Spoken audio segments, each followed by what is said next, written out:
Socrates, a classical Greek philosopher, is often considered the father of Western philosophy. His method of inquiry, known as the Socratic method, involved asking probing questions to stimulate critical thinking and illuminate ideas. He famously said, "The unexamined life is not worth living," emphasizing his commitment to questioning everything, including the most cherished beliefs and traditions of Athenian society. However, this approach eventually led him into trouble. In 399 BCE, Socrates was brought to trial on two charges: corrupting the youth of Athens and impiety. The accusation of corrupting the youth stemmed from his habit of engaging young Athenians in philosophical discussions, encouraging them to question authority and think independently. As Socrates put it, "I cannot teach anybody anything, I can only make them think." This behavior was seen as a threat to the established order and the traditional values of Athens. The charge of impiety was based on Socrates' alleged disbelief in the gods of the city and the introduction of new deities. In ancient Athens, religion and civic life were deeply intertwined, and challenging the city's religious traditions was tantamount to undermining its very foundation.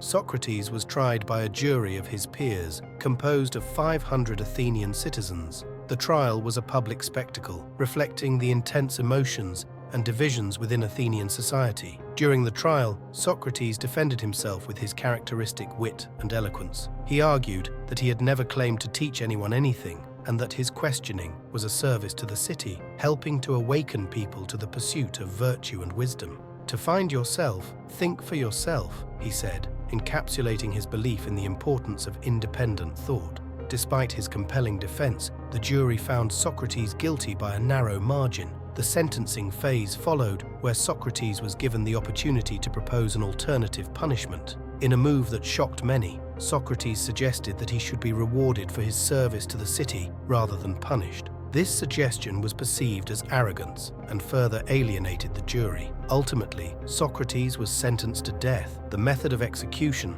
was to drink a cup of poison hemlock. Socrates accepted his fate with remarkable calmness and composure. He famously stated, "It is not living that matters, but living rightly," underscoring his commitment to his principles even in the face of death. Earlier in the evening, Crito, one of Socrates' most devoted followers, had visited him with an urgent plea. Crito had arranged a plan for Socrates to escape from prison and go into exile. He argued that it was unjust for Socrates to accept an unjust sentence, and that his friends were willing to risk their lives to save him. However, Socrates refused Crito's offer, explaining that it would be wrong to repay injustice with injustice. He believed that escaping would undermine the principles of law and justice that he had always upheld. "One must never do wrong, even in response to wrong," Socrates asserted, emphasizing his commitment to his ethical beliefs. In his final moments, as recounted by his student Plato, Socrates continued to engage in philosophical discourse,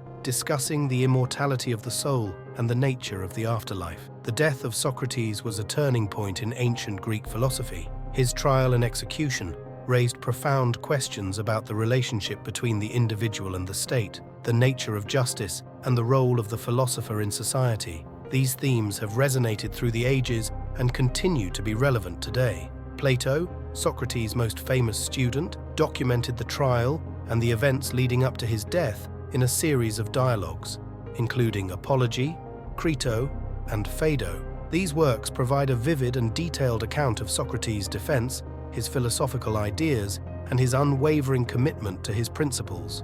Socrates' humility and philosophical approach can be summed up in his own words: "One thing only I know, and that is that I know nothing." The trial of Socrates is not just an ancient historical event, but a profound lesson in the pursuit of truth and the courage to stand by one's beliefs.